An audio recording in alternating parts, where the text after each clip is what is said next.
ഏറ്റവും ആശങ്കപ്പെടുത്തുന്ന മണിക്കൂറുകളിലേക്ക് ഈ യുദ്ധവുമായി ബന്ധപ്പെട്ട വിവരങ്ങൾ മാറുകയാണ്. അത് ആണവ കേന്ദ്രത്തിന് നേരെയുള്ള ആക്രമണം എന്നുള്ള വിവരങ്ങൾ വരുന്നതോടുകൂടിയാണ്. അത് മാത്രമല്ല, ആളുകളെ ഒഴിപ്പിക്കേണ്ടി വരുന്ന സാഹചര്യത്തിലേക്ക് എത്തുന്നു എന്നത് ഔദ്യോഗികമായി തന്നെ പ്രതികരണം വരുമ്പോൾ സ്വാഭാവികമായും ആശങ്ക വർദ്ധിക്കുന്നുണ്ട്. ഒരുപക്ഷെ യുദ്ധവാർത്തകൾ വന്നു തുടങ്ങിയ സമയം മുതൽ ഏറ്റവും ആശങ്കയോടെ കാത്തിരുന്നത് ഇങ്ങനെയൊരു നിമിഷത്തിനായിരുന്നു. അതിലേക്ക് എത്തുന്നു എന്നാണോ ഇപ്പോൾ വരുന്ന സൂചനകൾ? അസിത, അന്താരാഷ്ട്ര ആണവോർജ ഏജൻസിയുടെ ബോർഡ് യോഗത്തിൽ വെച്ചാണ് ഇറാന്റെ പ്രതിനിധി റസ നജാഫി ഈ ആശങ്കപ്പെടുത്തുന്ന കാര്യം മാധ്യമപ്രവർത്തകരോട് പറഞ്ഞത്. ഇറാനിലെ നടാൻസിലെ ആണവ സമ്പുഷ്ടീകരണ കേന്ദ്രത്തിൽ ഇസ്രായേലിന്റെയും അമേരിക്കയുടെയും ആക്രമണം ഉണ്ടായി എന്നാണ് അദ്ദേഹം പറഞ്ഞിട്ടുള്ളത്. പക്ഷേ അന്താരാഷ്ട്ര ആണവോർജ ഏജൻസി ഇക്കാര്യം സ്ഥിരീകരിക്കുന്നില്ല. അത്തരത്തിലുള്ള റിപ്പോർട്ടുകൾ ലഭിച്ചിട്ടില്ലെന്നാണ് IAEA തലവൻ റഫേൽ ഗ്രോസി വ്യക്തമാക്കുന്നത്. പക്ഷേ അത്തരത്തിലൊരു സാഹചര്യത്തിലേക്ക് കടന്നാൽ അത് അതീവ ഗൗരവതരമായ സാഹചര്യമായിരിക്കും ഉണ്ടാകുക. ആണവ വികിരണം ഉണ്ടാകാനുള്ള സാധ്യതയുണ്ട്. അങ്ങനെയെങ്കിൽ ഈ പ്രദേശത്ത് നിന്നും അതുപോലെ തന്നെ സമീപ നഗരങ്ങളിൽ നിന്നും ആളുകളെ ഒഴിപ്പിക്കേണ്ട അവസ്ഥ വരും. അത്തരത്തിലുള്ള നടപടികൾ ആലോചിക്കേണ്ടി വരും.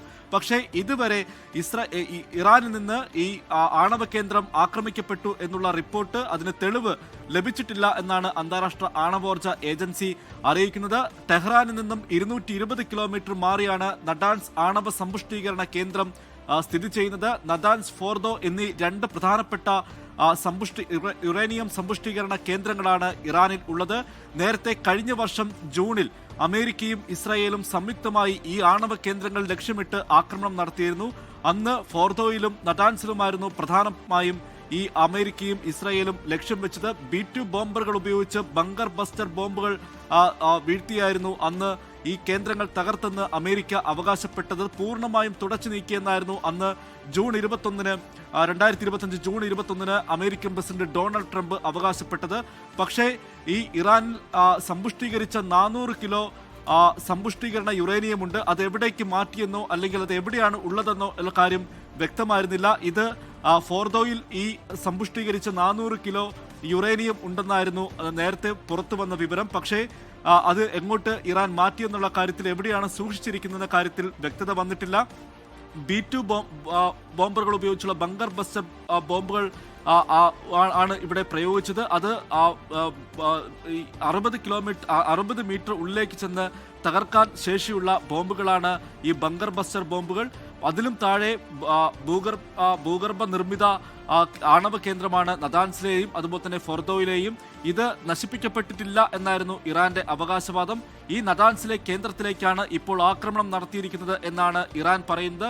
ഇറാന്റെ അന്താരാഷ്ട്ര ആണവോർജ ഏജൻസിയിലെ പ്രതിനിധി റസ നജാഫിയാണ് ഇക്കാര്യം വ്യക്തമാക്കിയിട്ടുള്ളത്. പക്ഷേ അന്താരാഷ്ട്ര ആണവോർജ ഏജൻസി ഇക്കാര്യം സ്ഥിരീകരിക്കുന്നില്ല. അങ്ങനെ ആക്രമണം നടന്നതായുള്ള റിപ്പോർട്ടുകൾ ലഭിച്ചിട്ടില്ല എന്നാണ് അന്താരാഷ്ട്ര ആണവോർജ ഏജൻസി യുടെ പ്രതികരണം. അങ്ങനെ ഈ യുദ്ധം കൂടുതൽ രൂക്ഷമാവുകയാണെങ്കിൽ അത്തരത്തിലുള്ള ആക്രമണങ്ങൾക്ക് സാധ്യതയുണ്ടാകാം ഒരുപക്ഷെ. എങ്കിൽ അത് വളരെ ഗൗരവപരമായ സാഹചര്യത്തിലേക്കായിരിക്കും അത് ചെന്ന് എത്തുക. അങ്ങനെയെങ്കിൽ ആളുകളെ ഒഴിപ്പിക്കേണ്ട അടക്കമുള്ള സാഹചര്യങ്ങൾ വേണ്ടിവരും. നഗരങ്ങളിൽ നിന്നും ആളുകളെ ഒഴിപ്പിക്കേണ്ടി വരും. ആണവ വികിരണം ഉണ്ടാകും എന്നാണ് അന്താരാഷ്ട്ര ആണവോർജ ഏജൻസി നൽകുന്ന മുന്നറിയിപ്പ്. അസിത, ശരി, സരുണാണ് വിവരങ്ങൾ നൽകിയത്. ലോകത്തെവിടെയായാലും ഏത് സമയത്തും 24 വാർത്തകളും ഓഗ്മെന്റഡ് റിയാലിറ്റി പാക്കേജുകളും എക്സ്പ്ലെയിനറുകളും വിശദമായി കാണാൻ ഞങ്ങളുടെ YouTube ചാനൽ നിങ്ങൾക്ക് സബ്സ്ക്രൈബ് ചെയ്യാം.